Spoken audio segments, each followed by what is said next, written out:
what does a founder think when they walk in a room? Well, a founder thinks that person's an idiot. I need to do that. They probably screwed it up. Well, why is that? Well, because they see themselves as responsible. They see themselves as superior. They see the world as it's up to me, which is why they started business in the first place. And those are very useful, powerful ways of being that produce thoughts and actions that generate results so they get what they want. The problem is someday they're on the other side of the rainbow, but those thoughts don't turn off. That way of being doesn't change, so the world isn't any more fun. Welcome to the Founders Journey podcast. Inspiration, education for founders by founders.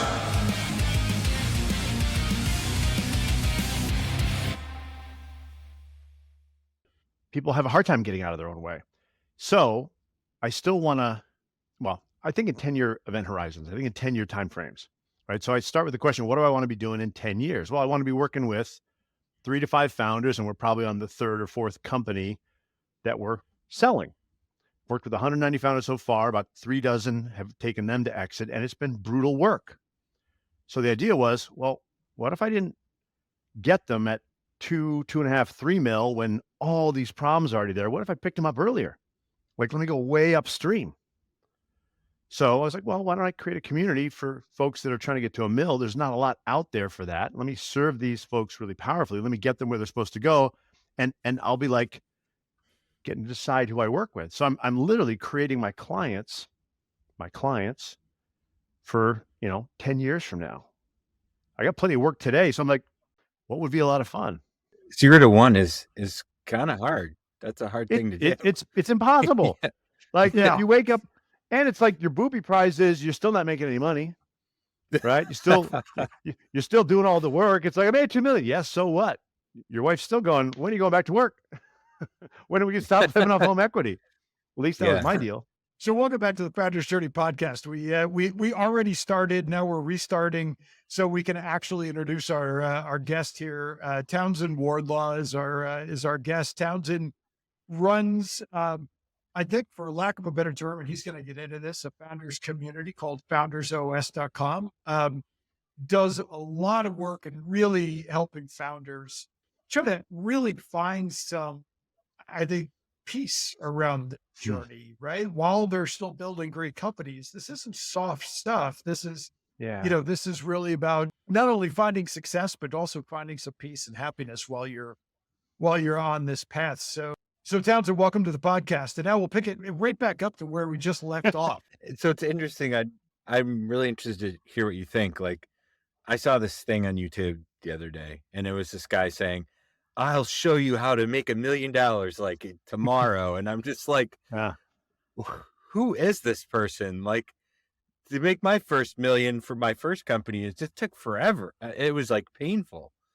And it's not like there was a secret that I was missing, right? It was like, what are your thoughts on that? Like, because you're talking about helping these people go from 0 to 1. That's a big step, right? Yeah, it's a huge step. Right. I mean, I don't know what the numbers are, but very few companies ever make it to that. I think my journey is interesting because what I've really set out to do is, like a lot of coaches, help people where I got stuck. Right. That's what I'm most qualified to do. I've done a lot of things I'm good at. What I'm really good at is helping people at not getting in the hole that I found myself in. So I got kind of a late start professionally. I didn't have a real job, as I said, I was 27. I wanted to be a professional bike racer. I had grit and determination and motivation and all that. The genetics didn't work out at all. When I finally got to a certain level, I was like, who are these people? They're not human. So that didn't work out. We're with you, Townsend. You look a lot.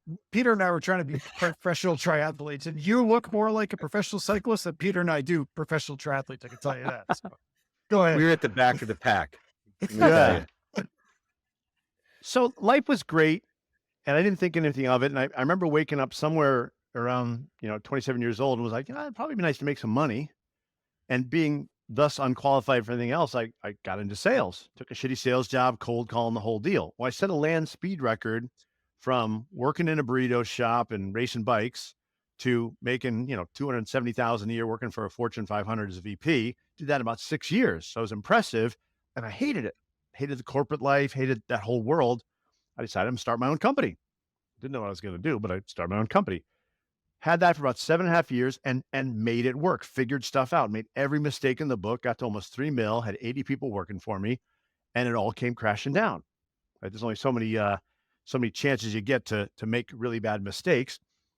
And as I was crawling my way out of that mess, right? What am I going to do? Well, I tried my hand at sales consulting and I could make a lot of money with that, but it wasn't very enriching.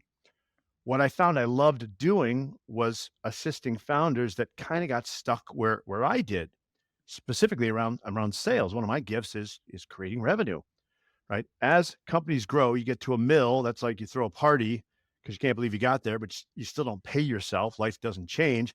If you can get to 2 mil plus or minus, life starts to get pretty good. Like pay yourself, have an office, get to do some fun stuff.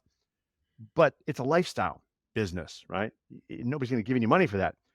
Somewhere between 2 and 8, a lot of magic can happen. A lot of magic can happen if you get there, right? So I started serving people on that journey. How do I get out of the business, work on the business, not in the business, have somebody else besides me do the selling? That was my specialty. I loved that. Over the course of about 15 years, I served about 190 founders. I took about 3 dozen of those all the way through to exit, and that was fun. Along the way, though, I witnessed an amazing phenomenon, all right? I call it, I've been to the other side of the rainbow, right? The dream, the founder's dream. You wake up one day and you got 20, 30, 40, 50 mil in your bank, and they're still deeply unhappy. They're still deeply unfulfilled, right? So there's something interesting going on here. So for a lot of years, I thought, well, I'll just do this consulting thing, showing people how to do the right things to get their company where they want to be. But ultimately, there was something else missing. I call this the whole idea of working at the level of their being. Who they were being that was doing the doing ultimately made them miserable. And it didn't matter how much money they had or how much they conquered, they still felt deeply unfulfilled, anxious, frustrated, disconnected. So back in 2018, partly because I didn't want to do that for the rest of my life, also partly because I'd had some incredible experiences with coaches in my own life, I said, well, I want to pivot over to coaching. And I thought, well, I'll just help people on the inner journey, the peace and the equanimity. And I did that for about 6 months and was bored out of my mind, right? Because seriously, it's fun, but I like playing the game called growing things. I didn't just like the kumbaya stuff. I was like, well, what if I kind of combine the two? What if I still help people grow their company, but instead of what do you need to do, let's look at who's showing up to do the doing. So that's really the evolution of my business from, consulting and telling people what to do to a hybrid of, well, it's not just about what you do. It's who shows up every day. That driven, relentless, unshakable mindset that a founder has to have to get to 1 million, to survive, to get to the next level, reinvent that doesn't, there's no off switch for that. Right. So it's like the booby. Yeah, go ahead. No, I was just going to say this concept of doing versus being is a really interesting one. Can you can you explain that a little bit bit more? That like, what should you be doing? I'm using the word doing. Where should a founder exist on that? It's a good question. Here's the way I think about it. We play for results, right? And outcomes. Anybody says it's about the journey, not the yeah, whatever. We like the destination. So we measure life to varying degrees based on outcomes. Okay, well, how do you produce outcomes? Well, you got to take action. Outcomes don't happen. Outcomes are all a function of taking action or not, the doing. So there's lots of consultants out there or programs like you were talking about, Peter. I'll tell you the things you need to do to get to $1 million. Okay, that's fine. Well, why don't you just pick up Richard Branson's book, do what he said, and be a billionaire if it works that way? It ain't about the doing, right? And here's why. It's because everything I do or don't do starts with a thought. So there's the thinking, right? And last time I checked, we do a lot of thinking. Now, that's interesting because now you get into the world of mindset, right? You need to have positive thoughts. You need to reframe, and it's always working with your thinking. That's not a bad thing. But the question nobody asks, or not a lot of people ask, is why is it that I walk in a room and I have certain thoughts about what I see and what's going on and what needs to be done. And Peter has different ones and Greg has different ones and everybody has different thoughts.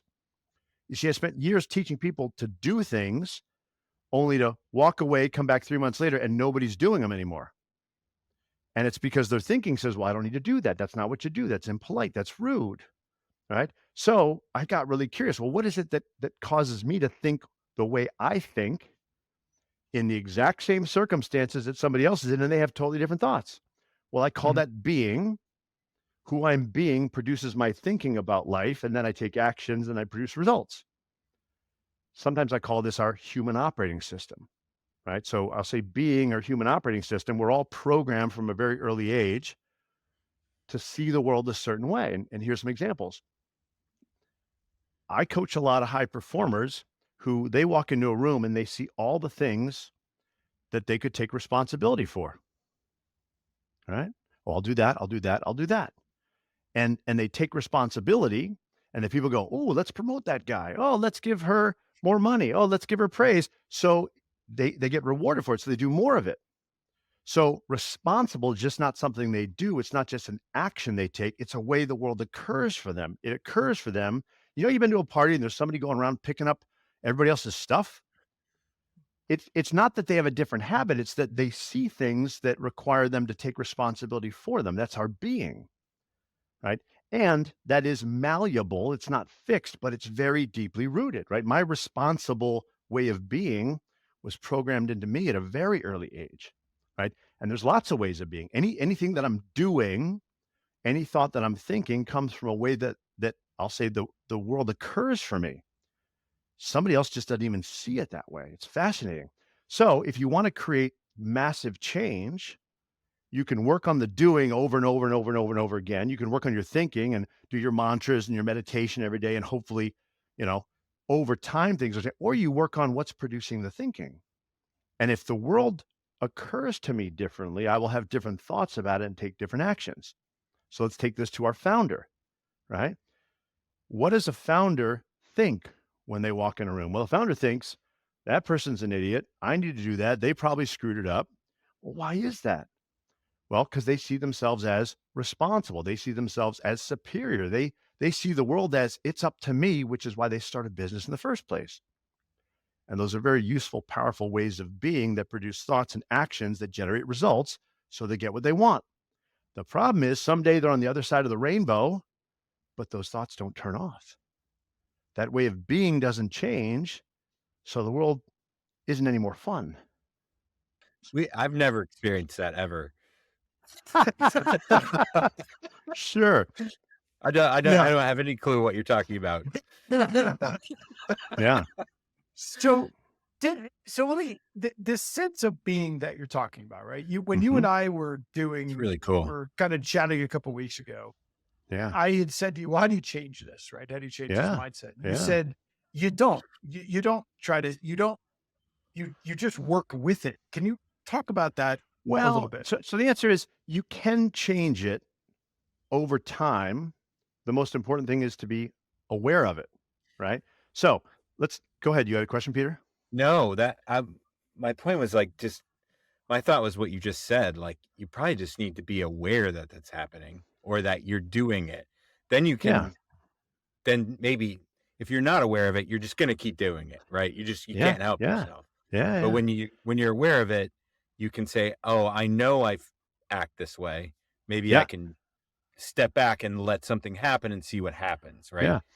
And Yep. just not do something, even though Hey, your your body and your mind says, "Go do this," or say this, or that's right. do something. Yeah, Yeah. Not yet. Yeah. So I'm working with a founder right now, and he's going out to raise his A round, 5, 10 million bucks, something like yeah, that. Pretty standard thing. And he's a brilliant human. And you look at him, he's tall, he's physically strong, he grew up on a farm. Just looking at the guy, what you know is he knows how to work hard, right? yeah, Like literally life Mhm. for him is if I work hard, I get what I want. So if you watch him, you'd say, well, what he does is he works hard. What I would say is actually who he's being is life is hard and I'm going to work hard. So he walks up one day and he says, okay, I need to raise some money. Well, what he's going to see in the world, literally what he's going to perceive in the thoughts in his head are going to be all the things where he could apply his superpower of I know how to work hard. Mhm. He can do hard, harder, or hardest. What he will never see or perceive is the door marked, oh, this is easy, just go through there. One guy will write you a check, will be done in 30 days. Right. Right. So when we started talking about this, he had this whole plan laid out and he was doing all the things you would normally do to, raise a round. We've all been through that. It's a lot of work and you got to do this and you got to set up the document room. And yeah, okay, I got it. I asked him a simple question. I said, hey, you got a brilliant plan here. You've done a great job. Let me ask this. If you were looking at this whole thing and you're like, man, this is going to be easy, will be done in 30 days, what would you see? And he had to sit there for a minute. I said, yeah, if this were easy, if we could do it like this, and it was right there, but you weren't looking, what would you see? And he goes, oh, well, I would call that guy and just ask him if he wants to be our, single check. I said, yeah, why don't you do that? And it was done. Like, I don't need to give him the advice of what to do. What I can do is allow him to see who he's being is I'm going to have to work hard here, and all the possibilities for working hard will reveal themselves. If he considers, well, this could be easy, he'll see where it could be easy. That's just one simple example of it. Yep. How do you develop that kind of self-awareness though? Right. Because what that requires this really deep sense of, like in his case, right? You suggested it to him, but he was willing to act on that and not say, well, no, that's not the way you do it. You do it this other way. Yeah. And I'm you just and I going to work go with grind. founders of that type all the time. Right. Exactly. Yeah. I'm just going to go work hard again. And Right. Yeah. yeah. So here's what's fun about working with founders. They don't listen to anybody and they know everything. Yeah. And it's very validating for them to make their own mistakes and smash their own head against the wall. I used to spend a lot of time trying to convince them that there's an easy button here, because there is. However, they're not ready to work with the easy button until they're ready to work with the easy button. So there's possibility is created when somebody wants to do something different. Everything works for us until it doesn't work for us anymore. So for some people, you just let them do what they're going to do until they start getting tired and they're ready for another way. So this process, if you will, working with me is actually very simple. The work that I can do with folks doesn't take a long time, but you have to be open to the possibility that the world could look different to you than it looks. And as long as that's working for you, right? How do I put this nicely?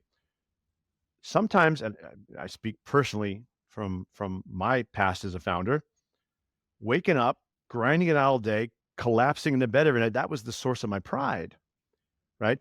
The easy button, well, that's for losers.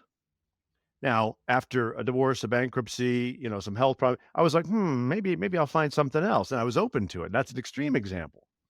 So Right. it's never my intention to try to yank somebody off of their journey that they're currently enjoying, and this is how they want to do it, and filling their own destiny and sorting out their issues with their dad or childhood or whatever. Great, do it. What I can promise you is you're going to hit a wall someday. I promise you that. This problem ain't going to go away. Sometimes it takes you 3 companies to realize, this doesn't get any more fun. Okay, well, I'll be there then. I'm not in a rush. I'm not in the business of getting people off the path they're on. I'm simply saying, hey, when this becomes uncomfortable, untenable, well, we got other ways to do it. And what you're doing is perfect. I'm not in the business of trying to stop people from fulfilling. I often asked if somebody had come along to me, let's just say circa 2008, and said, oh, Townsend, this could be fun and easy. I would have used some expletives with him and thrown him out of my office. Right.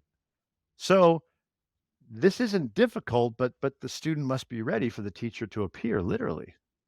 So does an entrepreneur need to go through stepping in some holes before they learn that, or 100%. 100%. Okay. And this So- is something that we've talked to other guests about, like getting like the experience you get from doing it and That's going right. through the That's right. process. Yep. Creates some level of wisdom, hopefully. And if it doesn't, then you're Over just time. going to keep pushing the rock, Yeah. Um, Sisyphus. yeah. So most of the clients that I've worked with to date are on the other side of the rainbow. They've sold the company, made the money, gotten the divorce, right? And they're tired of it. That's a real easy conversation. Mhm. The problem is that takes a lot of time and there's a lot of pain. And there's not a lot I can do in the meantime, right? Yeah. Sometimes I get lucky. I meet somebody along the journey and we can kind of help them avoid the pain, but that's also not predictable. What I decided to do, and I started this earlier this year, is, I'm going to create a container for folks who are on the journey that they're on, right? Much earlier. I work with folks. I start with them on the journey to 1 million, and I'm going to help them with what they want help with, how they want. I'm not going to try to push this wacky being stuff on them, right? I'm going to help them with sales process. I'm going to help them with finance. I'm going to help them with marketing, just the stuff that they need. They want what they want when they want it. So I'm going to help them with it and create a community. So that's what I've built. I call it the Founders Operating System. There's a community for founders on their path to 1 million. And we convene, I coach them, I work with them, and I coach mostly on the doing. I don't get into this being stuff because they're not ready for it. And as they mature, as they go on their journey, there's the opportunity to suggest politely that, hey, I could help make this a little easier. And I get to choose those folks, not try to force this upon them. Because I really do respect and honor that every founder's on their own journey. Right. And for some, that journey is, no, you got to go down to the depths of hell and the dark place before you're ready for that. And far be it for me to tell you that's the wrong way to do it. I sure did. And that's it. I mean, that's why, when we started this podcast, we called it the Founder's Journey, right? Because so much of this is, look, the marketing strategy, the sales strategy, the go-to-market, how do you hire, how to build, like this stuff is all, we can teach this stuff, right? Like we can tell people, hey, here's the 3 ways to do this. Here's the 5 ways. This stuff is not rocket science. It's not usually the problem. Well, it's never the problem, right? Yeah. The hard part is getting the hell out of your own way. And That's right. So much of that, I think, is caused by the intensity of the fear that most founders experience. That's right. Right? Yeah. And I'm curious, how do you coach them through that, right? How do you coach them through that fear? Because they're probably not going to articulate it like, I'm scared, right? No. That's not really in the nature of most It founders. could be that they're clutching their product too much and they're like not listening to their customer. There's so many ways it's manifested depending on the person. Yeah. So it's interesting. And we could probably spend 2 hours on this. First and foremost, for me, fear, anxiety, stress, I refer to those as the smoke. That's not the fire. Those are the byproducts, right? Mhm. Like I do this, I build up heat. So how do you get rid of the heat? Well, you got to stop rubbing your hands together, right? So fear, anxiety, self-doubt, all that kind of stuff. In many ways, those are the byproducts of the fuel that they put in their car, right?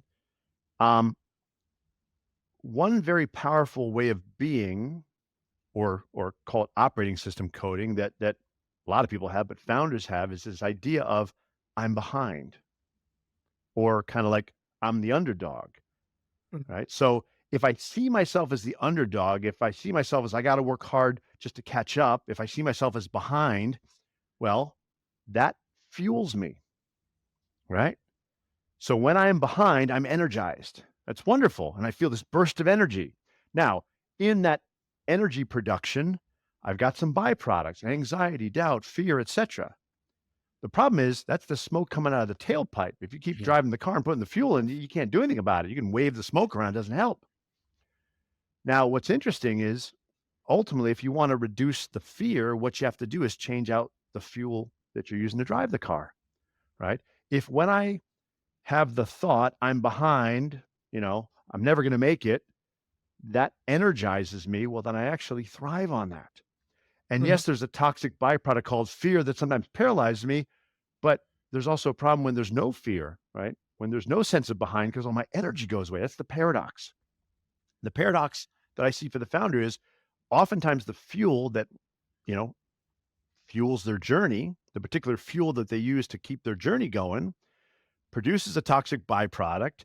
So they say, well, I don't want that. As soon as they start reducing the use of that fuel, they start feeling bored or de-energized, or it's not working, right? Right. One of the toughest spots for a founder, and I'm working with a guy right now, is, you get to the point where you can sort of see the finish line. You're where you need to be. And what you need to do is stop touching stuff and let what you've built play itself out. Right. And every day for the past decade, you've woken up with your firefighter's hat and your extinguisher to put out fires. But we And don't there's need like to. no fires. You're like, oh, I know what to do. Let me get a match. Right. And the jerry Right. can, right? So you start setting these because like when there's no fires, this doesn't feel right. This can't be okay. There's gotta be something burning. I gotta find it. Well, maybe I'll light it. So it's an Well, interesting paradox. It's like we become this is addicted to this. It's so true. it's Like you wild. want to be a It's warrior, but there's no war. right. We don't need you to That's be a right. warrior That's now. right.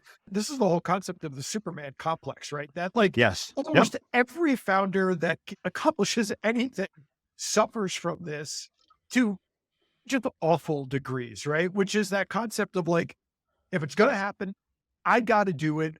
I have to go in. I got to save the Yep. day. It's Yep. Superman. It's Superman with kryptonite, except Superman's just flying around looking for kryptonite. And Yeah. Yeah. that's it's that Yep. complex. But a lot of what you're Yeah. saying, Townsend, which is so interesting to me is, and I think the perspective that you're taking on this is totally different in that a lot of people in sort of in the conventional world, sort of the non-founder world, right? Where it Yeah. doesn't seem like there's a whole lot of convention to it. Which sort of, You mean the normal people who the aren't normal crazy. people, right? Would sort of look at this and say, well, these are negative emotions. And really what you're saying is they're actually not. Nope. They are the fuel. You just right. have to figure out how to Yep. harness this, right? In a way Yeah. that actually Yeah. drives the car forward, not backward. Well, yes, and there's a possibility you can use another fuel, right? So, as an example, if every day for most of your life, let's use the metaphor of fuel, you've woken up and you say, I got to go to the gas station, I got to put some fuel in my car. And instead of the, 87, 91, 93, it's like, I'm not enough, I'm behind, it's all up to me. And you choose, I'll use it's up to me today. And that's what you fuel your car with. The good news is it gets you where you want to go. The bad news is the more you use it, the more fuel you consume, the more the toxins. But Right. what you don't realize is there's another set of pumps over there, whole another set of pumps that say like, everything's going exactly according to plan. I have everything I need. I'm exactly where I'm supposed to be. And you go, yeah, my car can't run on that. Well, it can. You just don't know that. You weren't programmed. It wasn't installed in you that will work too. Right. Because it feels different. Well, I tried that once and it felt boring. Yeah, it is boring. They don't need you to save the day right now. Right. Like they don't need they don't need the fireman. Like I'm not like action now. I'm ready to go. Like we don't need you to do anything. Yeah. When I come to work for a founder, formally, and they're paying me, usually they're, in the last 25% of the journey, the finish line is close enough. We can get there, what have you. I sit them down. We have a conversation. I say, listen, this next 12, 18 months, it's going to be the hardest of the entire thing. You're going to hate this. I promise you. Because all I'm going to be doing is telling you, stop, don't touch that. Shut up. Take it out of me, right? Talk to me, yell at me, do whatever, but we got to let this thing work. And I know I know personally how painful that's going to be for you, right? Because you're like, well, I want my opinion in there. Or I see things they don't see. Yeah, but now it's time to let the baby go out and drive a car. Or nobody's going to want to pay you for the baby, right? Nobody wants the thing that you're, right? This is where valuation comes in. If you don't get out of the thing and you're still involved in anything, well, Nothing to whoever's sell. coming in and give you money goes, okay, cool. How about a 10-year earnout for you? And you can, then I'll buy you. I've literally experienced that multiple times with founders going into a process, right? Yes. For my own fund where we're investing in companies, going into a process, sit down with a founder and they tell you in no uncertain terms, this business is 100% reliant on me. Yeah. The entire business can do nothing without me. And if I go away, you as the investor have nothing. And you sit there and it's like, okay, so what am I actually investing in, right? What am I buying in this company? I'm buying Peter, this mortal guy that could go out and get hit by a bus tomorrow. Like then I'm out. Like that's your pitch. But that's the mindset, right? That's that shift that needs to take place to say to a founder, no, that's the opposite of what you need to be saying to me. You need to be telling me I don't have to touch anything. Like I've got such a great team. and such strong Yep. systems and such strong process. This Yeah. place runs without me doing anything. I just want to Yep. think about how to make it better and bigger. Yeah. And it's exactly right. And think about it. To get to a million and survive, you must be involved in it. You must be indispensable, Absolutely. right? Or it ain't Yes. gonna happen. Frankly, even to get to the next level. But from there on, to get to the point where somebody's gonna value this, it is an entire progression of working yourself out of a job and making what was indispensable an appendix, right? Yeah. Yeah. If but think about the upheaval, not from a doing or even a mindset standpoint, from how the entity is wired, right? Somebody who sees themselves as indispensable will do the things necessary to get their company to a million. Mhm. That's not just what they do, that's who they are. That's Absolutely. their identity. So now Mhm. you're saying, great, now stop being that. Stop being indispensable and I want you to show up and be useless. And they're like, So huh? so your example Right. before about this guy grew up as a farmer and Yeah. he has this built into him, like, how do you I mean, Mm. that's a whole lifetime of, having a chip on your shoulder and Yeah. just saying, Yeah. I'll outwork you. Yeah. Well, I'll outwork you and anybody who's not working hard where there's no value there, right? Yeah. The question, right? The question everybody asks is, well, how do you swap that out? Yeah. Here's the simple answer. Your identity was installed, right? Mhm. We're all the same baby, cute, bubbly, right? Nothing. We could speak any Mhm. language, what have you. And then it started with like, hey, you're Peter, right? Mama, right? Everything was installed about you, Mhm. about how the world is, right? What money is, right? Our parents, our mothers, our fathers, our teachers, our preachers taught us everything. This is how the world is. Money is hard to come by. Life requires hard work. If you haven't worked hard, it's not worth it, right? It's all the stuff that was literally Yeah. programmed at a young age.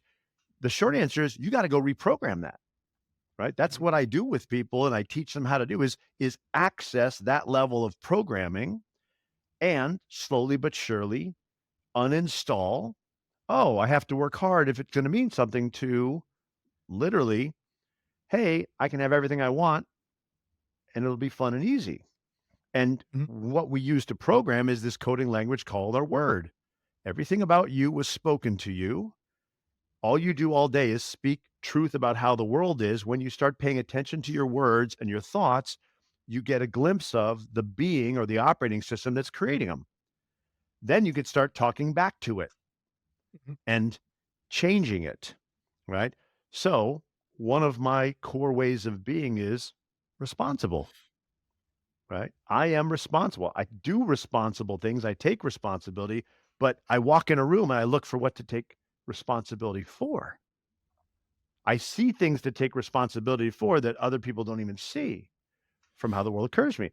I've had to do a lot of work to acknowledge, oh, I'm being responsible, not just doing, but being it. Let me let me pause that. Let me hit the backspace on that code and I'm going to install everybody else is responsible for their own experience of life. Mhm. Like at that level of granularity. So there's a lot of, what you would call, talking kind of stuff, but we have to talk to ourselves. We have to observe our thoughts. When I listen to somebody speak, all I'm listening for is what's the being that's having that thought that's saying that word. It's like when I go to a movie theater, I watch what's on the screen, but what I know is it's coming from the projector. If I don't like the movie and I want to change the movie, I can't yell at the screen or scream at the screen or tear the screen down. I got to go to the projector. That's kind of the approach we take is we got to go at that which is creating every thought and stop dealing with our thoughts. Because what we tend to do is we have a thought, we don't like it, we try to make a better thought, we turn that negative thought into a positive thought, we reframe that thought. That's not changing the projector. That's like yelling at the movie Right. screen.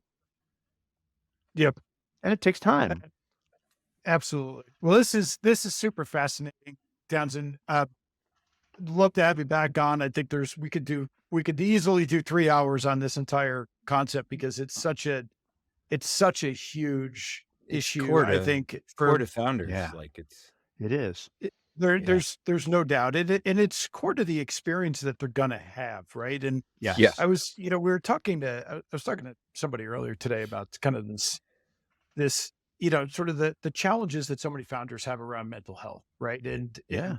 just just the issues that really start to creep in where, there's only so Yeah. long you can beat yourself into submission, right? There's only because Yeah. that's ultimately what a lot of this is. And Yeah. there's only so long if you're going to make a career out of this Yeah. that you could do it before this stuff becomes so deeply ingrained that I don't care who you are, it becomes just incredibly it goes to a deeper level and starts to cause a lot of other problems. You don't have to end up with the divorce. You don't have to end up, you know, Yeah.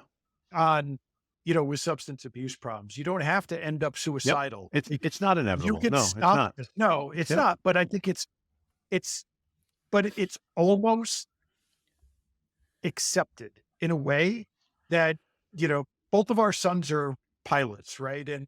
And a lot of other people have normal jobs, right? And it's Yeah. not accepted in those jobs. But for some reason, as a founder, flogging yourself on an hourly basis is completely Yeah. acceptable. It's thought to be acceptable, and it doesn't No, have to be that way. no, you said it right. It's not only acceptable in my mind, it's judged as wrong if you're not doing it. Oh, he's not serious, That's right? right. If you're not flogging yourself, people aren't going to take you seriously, That's right? right. It's so deep in the ethos, they don't realize it could be fun and easy. I mean, that's the most difficult part is I feel bad, right? I literally will coach people. They're making more money than they've ever made. They're creating more than they've ever created. They're having a blast. I go, I feel guilty because all my friends Right. are stressed out. I'm like, yeah, we'll send them to me. We'll sort it out, but don't feel guilty, right? Right. Right. But it is a lot of it is that kind of guilt, right? Or That's right. or you Yeah. were in the and I know, look, I struggled with this myself. We, in the later stages of my business, we had gotten fairly large. Yeah. I had a team, and Peter and I used to talk about this all the time. It was like, there were days where it was, I would sit there and be like, I don't really know what I'm supposed to do today. Like Yeah. I have nothing on my calendar. I No one needs I you. Nobody needs me, so I'm gonna go break shit. Like Make there's some gotta be fires. something I can break. That's I right. gotta That's right. go. Gotta be some. There's got to be a fire I can make and then fix. That's Yeah. right. Peter, if that's usually what Peter would say, no, please do not do whatever you're That's a thinking good right now. idea. Yeah. Don't. Yeah. But And then I everyone's but like, it's real. we should do more with this company. Let's do this for, the next thing. And you're like, no, just do what No, you're doing. no. Don't Yeah. change anything. Let's sell this and then we can do Just something keep else. going. Don't That's stop. right. That's Yeah. right. And That's keep right. going Well, Yeah. means you don't have to do as much now, which is that's right. ultimately like, we're like, oh, I want to own a company. So someday, Yeah. I can be that guy, or girl or woman. But at the end of the day, that doesn't feel right. Cause to get there, you're the opposite. Like you're the opposite. Right. Yeah. Yeah. Yeah. Well, and so many don't That's know so what to cool. do when they get to the other side of the rainbow. It's like, okay, now what? Now I feel empty. I feel bored, right? Like that to me that's probably the greatest sadness for me. You reach the dream and there's like, 45 seconds of satisfaction and then okay, well now what? Like you've never celebrated, you've never taken a break, you've never enjoyed it Yeah. and you think, well, when I hit this goal and then hit the goal and there's nothing. Okay, well, let me set a bigger goal. Maybe it wasn't a big enough goal and you do that again. After 3 times you're like, Right. maybe it's not any of that." Yeah. Oh, If you hit Yeah. that point and you're a founder, you're listening, come on our show, talk about your journey. We'll take up Yes. your time. You can help other Yes. founders. It's like a great thing to do. So it yeah. really is. This is awesome, Townsend.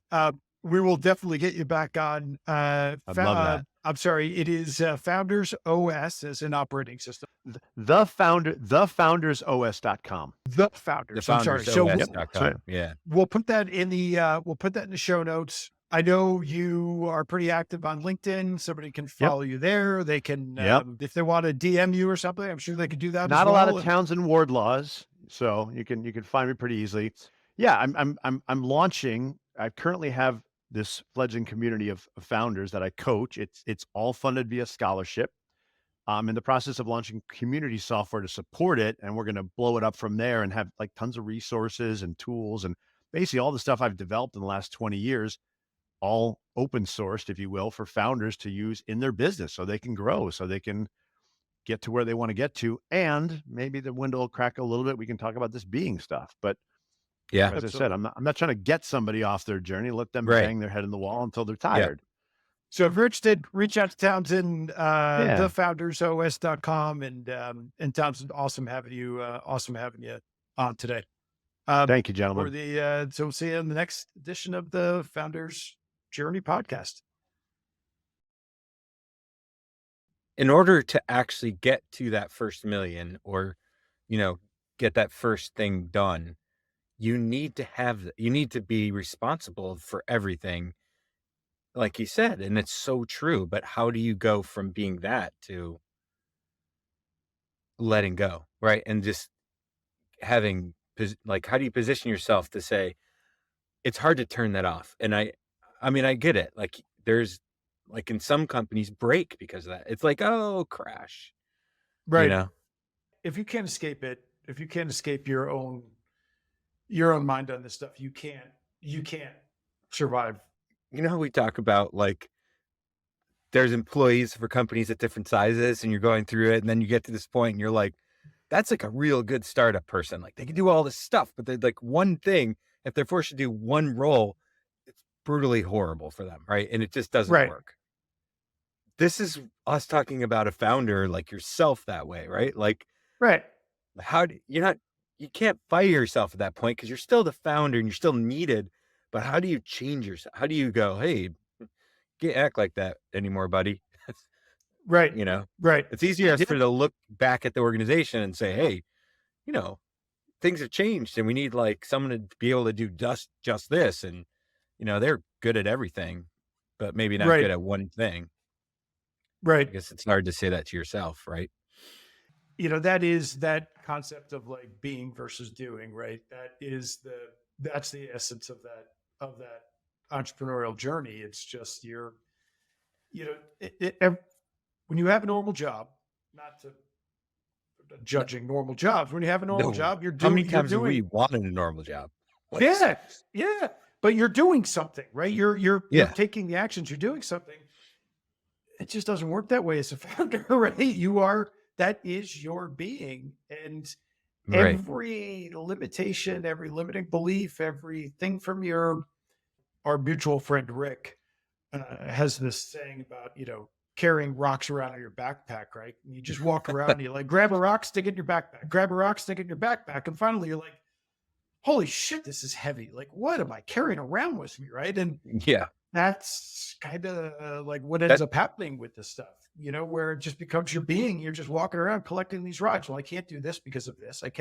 I have to do this because of that. I have to like, and that's what Townsend's talking about. I mean, that analogy is really, really good, because you keep doing all this stuff, but at some point you got to start taking them out and going, here, this rock is now yours. I don't have this anymore, right. and I think that's the hardest thing to do, is go, but I've carried it for so long. This is my rock. I It's like found it.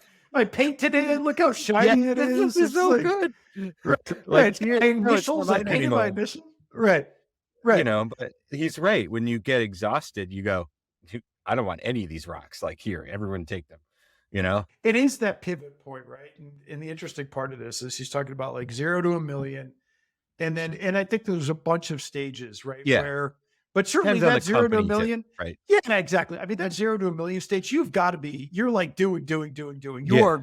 I mean, there are a few ways to escape that. You don't have to hate it, but you're grinding. Like you're figuring this out every single day. You're putting in the 20-hour days. Yeah. You're just grinding away.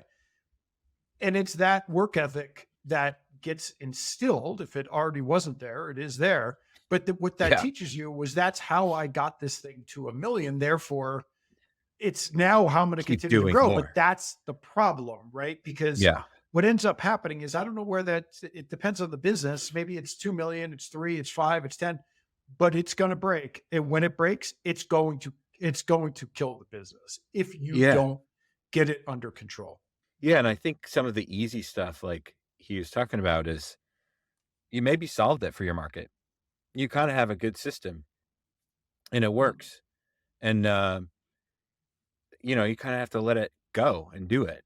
Mhm. Like, there's not really anything else to solve, Mhm. maybe, to some degree. I mean, you got to solve other things as a if you're the CEO as a CEO or a COO as a CEO or whatever your founder role is, you still are responsible for something, but it's not for, that big problem to solve. Like your Right. software is great or your service is awesome. People love it. Just do it. Like you don't need to change it. I was reading something this morning that somebody posted on LinkedIn, right? And it was this great saying of like, stop unfixing fixed.